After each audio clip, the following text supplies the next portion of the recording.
இயேசு உங்களை நேசிக்கிறார். பிரியமானவர்களே, இந்த நாளில் ஆண்டவர் நம்மளோடு பேசும்படியாய் வேதத்தில் 2 வசனங்கள் கூட வாசித்து ஆண்டவர் நம்மளோடு பேசுகிற காரியத்தை பார்ப்போம். அது எசேக்கியேல் தீர்க்கதரிசியின் புஸ்தகம் 8வது அதிகாரம். பிரியமானவர்களே, எசேக்கியேல் தீர்க்கதரிசிக்கு ஆண்டவர் ஒரு தரிசனத்தை காண்பிக்கிறதை இந்த அதிகாரத்தில் எழுதப்பட்டு இருக்கிறது. அதுல 12வது வசனம் இப்படியாக சொல்கிறது, கடைசி பகுதி: கர்த்தர் எங்களை பார்க்கிறதில்லை, கர்த்தர் தேசத்தை கைவிட்டார் என்று சொல்லுகிறார்களே என்றார். ஆண்டவர் தீர்க்கதரிசியிடம் சொல்லுகிறார், கர்த்தர் எங்களை பார்க்கிறதில்லை, கர்த்தர் தேசத்தை கைவிட்டார் என்று சொல்லுகிறார்கள் என்றார். ஆண்டவர் சொல்லுகிறார் தீர்க்கதரிசிட்ட, என் ஜனங்கள் இப்படி சொல்லுகிறார்கள், அவர் எங்களை பார்க்கிறதில்லை, எங்கள் தேசத்தை கைவிட்டு விட்டார், எங்கள் சபையை கைவிட்டு விட்டார், எங்கள் குடும்பத்தை கைவிட்டு விட்டார், அவர் எங்களை பார்க்கிறதில்லை. அநேக நேரங்களில் நம்முடைய பெருமிதத்தின் நிமித்தமாக நம்ம சொல்லுவது, கர்த்தருக்கு கண்கள் இல்லையா, தெய்வத்துக்கு கண் இல்லையா, அப்படிலாம் சொல்லுகிறோம். அப்படிப்பட்ட நேரத்தில் தான் ஆண்டவர் தீர்க்கதரிசியை நோக்கி அவருக்கு ஒரு தரிசனத்தை காண்பித்து சொல்லுகிறார். 6ஆம் வருஷத்து 6ஆம் மாதம் 5ஆம் தேதியில் நான் என் வீட்டிலே உட்கார்ந்திருக்கும் போது, யூதாவின் மூப்பர்களை எனக்கு முன்பாக உட்கார்ந்திருக்கும் போது, கர்த்தராகிய ஆண்டவருடைய கரம் அங்கே என் மேல் அமர்ந்தது. பாருங்க, எசேக்கியேல் தீர்க்கதரிசியின் மீது கரெக்டா மாதம், தேதி, வருஷம் முதற்கொண்டு சொல்லி அந்த நாள்ல ஆண்டவருடைய கரம் என் மீது அமர்ந்து அவரை தலையை பிடித்து தூக்கி கொண்டு போய் 1ஆம் வானத்தில் நிறுத்தி வைத்து, இங்கே ஜனங்கள் செய்யக்கூடிய அருவருப்பான காரியங்கள், இவர்கள் சொல்லுகிறார்கள், நான் அவர்களை பார்ப்பதில்லை, நான் அவர்களை மறந்து விட்டேன் என்று அவர்கள் சொல்லுகிறாங்க. ஆனா இவர்கள் செய்கிறவுடைய அருவருப்பான காரியங்கள், இவர்கள் செய்யக்கூடிய அக்கிரமமான காரியங்களை உன் கண்களாலே பாரு, அப்படின்னா நான் இவர்களை எப்படி நான் ஆசீர்வதிக்க கூடும் என்று சொல்லுகிறதை பார்க்க முடிகிறது. பிரியமான, அநேக நேரங்களில் நாமும் என்ன செய்கிறோம், ஆண்டவர் நம்ம ஜெபிக்கிறோம், நம்ம சர்ச்சுக்கு போறோம், ஆனா அற்புதம் செய்யவில்லை, எனக்கு இவ்வளவு கஷ்டங்கள் இருக்கிறது, இவ்வளவு பாடுகள் இருக்கிறது, இவ்வளவு துன்பங்கள் இருக்கிறது, தெய்வம் என்னை பார்க்கிறது இல்லை என்று முறுமுறுக்கிறது வந்து பிரியமானவர்களே. ஆனால் தெய்வ பயம் நிறைந்தவர்கள் ஆண்டவர் விரும்புகிற காரியத்தை செய்தால் மாத்திரமே அந்த காரியத்துக்கு ஆண்டவர் அற்புதம் செய்வார். ஆண்டவர் என்ன சொன்னாரோ அதன்படி நாம் நடப்போமேயானால், அவருடைய சத்தத்துக்கு செவி கொடுத்து நாம் கீழ்ப்படிந்து நடப்போமேயானால், அவர் நம்மை என்ன செய்வார், அற்புதமாய் வழி நடத்துவார். ஆனா அவருடைய கண்கள் எங்கும் பூமி எங்கும் விளாவிக் கொண்டிருக்கிறது வேதம் சொல்லுகிறது. ஆண்டவர் சொல்றாரு, ஜனங்க சொல்றாங்க அவங்களை பார்க்கறது இல்லை அப்படின்னு சொல்லி.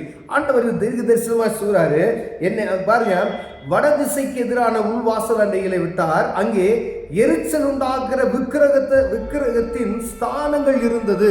ஆண்டவருக்கு விருப்பமில்லாத வீட்டுகள்ல, சபைகள்ல வைத்திருக்கிறாங்களா, விக்கிரகங்களை வைத்திருக்கிறாங்க. அதே பாருங்க, கீழே நடையில் எரிச்சல் உண்டாக்குகிற அந்த விக்கிரகம் இருந்தது. கீழே பார்த்துங்க, அவர் என்னை நோக்கி, மனுப்புத்திரனே, நீ இந்த சுவரிலே துவாரமிடு என்றார்.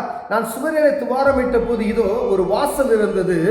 அவர் என்னை பார்த்து, நீ உள்ளே போய் அவர்கள் அங்கே செய்கிற கொடிய அருவருப்புகளை பாருங்க. ஒரு சுவர் இருந்தது, அதுல ஒரு துவாரம் இருந்தது. அந்த துவாரத்தின் வழியை நீ உள்ள போ, அங்கு போய் என் ஜனங்கள் செய்யக்கூடிய அருவருப்பான காரியங்களை பாரு என்று சொல்லிட்டு அங்கு காணப்படுகிற பாருங்க. நான் உள்ளே போய் பார்த்த போது இதோ சகல விதமான ஊரு பிராணிகளும் அருவருப்பான மிருகங்களும் ஆகிய இவைகளின் சுரூபங்கள், இஸ்ரவேல் வம்சத்தாருடைய நரகலான சகல விக்கிரகங்களும் சுவரில் சுற்றிலும் சித்திரம் தீட்டப்பட்டு இருந்தது. சுவர் முழுவதும் ஒரு அறைக்குள்ளாக அவர்கள் சித்திர வேலைகளால் செய்யப்பட்ட அநேக சுரூபங்களை, ஊரு பிராணிகள், நரகலான விக்கிரகங்கள், பலவிதமான அசுத்தமான காரியங்களை அங்கு வரையப்பட்டு அங்கு சித்திரம் தீட்டப்பட்டு இருந்தது என்று சொல்லப்படுகிறது. பிரியமானவர்களே, அக்கீழ இஸ்ரவேல் வம்சத்தாரின் மூப்பர்கள் 70 பேரும், அவர்கள் நடுவிலே சாப்பானுடைய குமாரனாகிய எசனியாவும், அவன் தன் கையிலே தன் தூப கலசை பிடித்து கொண்டு அவைகளுக்கு முன்பாக நின்றார்கள். தூப வர்க்கத்தினால் மிகுந்த புகை எழும்பிற்று.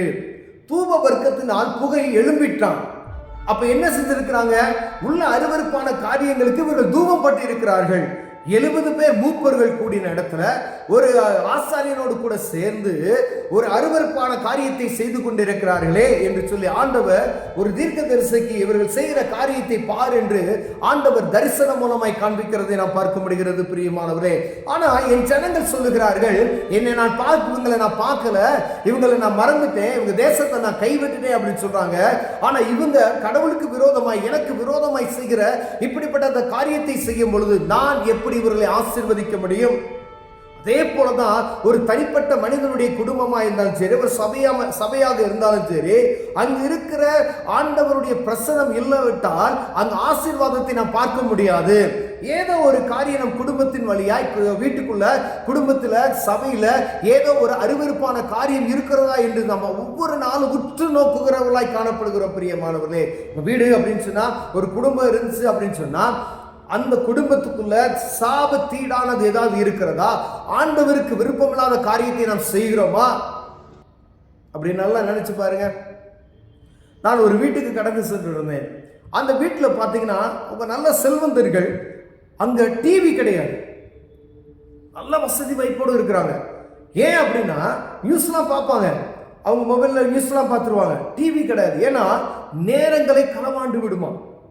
அவங்க டிவி இருந்துச்சுன்னா பார்க்கறதுக்கு தோணும். அவங்க நினைச்சாங்கன்னா ஒவ்வொரு டிவியில பெரிய பெரிய தியேட்டர் மாதிரி வைக்கலாம். நினைச்சு ரொம்ப வெக்கமா, நம்ம வீட்டில் டிவிலாம் வச்சிருக்கோம் அப்படின்னு சொல்லி. ஆனால் டிவி வைப்பது தவறல்ல, ஆனால் அதில் மூழ்கி போய் கிடக்குறாங்க பாருங்களேன். நேரங்களை நீங்கள் சும்மா கொஞ்ச நேரம் டிவி முன்னாடி உட்காந்தீங்கன்னா பொழுது போகிறதே தெரியாது. எவ்வளோ மணி நேரம் நீங்கள் உட்காந்தீங்கன்னா தெரியாது. கொஞ்ச நேரம் போய் உட்காந்தீங்க அப்படின்னா ஏதாவது ஒரு நாடகம் ஓடுதுன்னு வச்சுக்கோங்களேன், அதில் மூழ்கி போயிடுறாங்க ஜனங்கள். அது முடிய வரைக்கும் எந்திரிக்கிறதே கிடையாது. 1/2 மணி நேரம், 1 மணி நேரம். ஆனால் சபையில் ஆண்டவருடைய சத்தத்தை நம்ம கேட்குவதற்கு எவ்வளவு ஒரு வருத்தமாக இருக்கிறது பாருங்களேன். ஒரு 1/2 மணி நேரம் லேட் ஆயிடுச்சு அப்படின்னு சொன்னால் நமக்கு அப்படியே வேர்த்து விறுவிறுத்து முறுமுறுத்து போதகரை முறுமுறுப்போம், மூப்பர்களை முறுமுறுப்போம், பலவிதமான ஒரு கசப்போடு உட்கார்ந்து இருப்போம் பிரியம். ஆனால் வீட்டில் உட்கார்ந்து ஒரு டிவியில் உட்கார்ந்து அமர்ந்து பார்க்கும் பொழுது நேரங்கள் போவது தெரியவில்லை. தான் உலகத்துக்கும் தெய்வத்துக்கும் உள்ள வித்தியாசம். உலகம் உங்களுக்கு நேரம் போவது தெரியாது, ஆனா கொண்டு போய் சேர்க்கக்கூடிய இடம் ஒன்று உண்டு பார்த்தீங்களா? உங்களுக்கு கண்களுக்கு மறைத்து அழகா அப்படியே நயவசனிப்பாய் காத்து ஜாலி ஜாலி ஜாலி கொண்டு போய் நரகத்துல தள்ளி விடுவான் பெரியமானவர்களே. ஆனா ஆண்டவருடைய பிரசனம் உங்களுக்கு கசப்பாக சில வேற நேரங்கள்ல இருக்கும், ஆனா அது அருமையான இடத்துக்கு உங்க பரலோக ராஜ்யத்துக்கு கொண்டு போய் சேர்க்கும் பிரியமானவர்களே.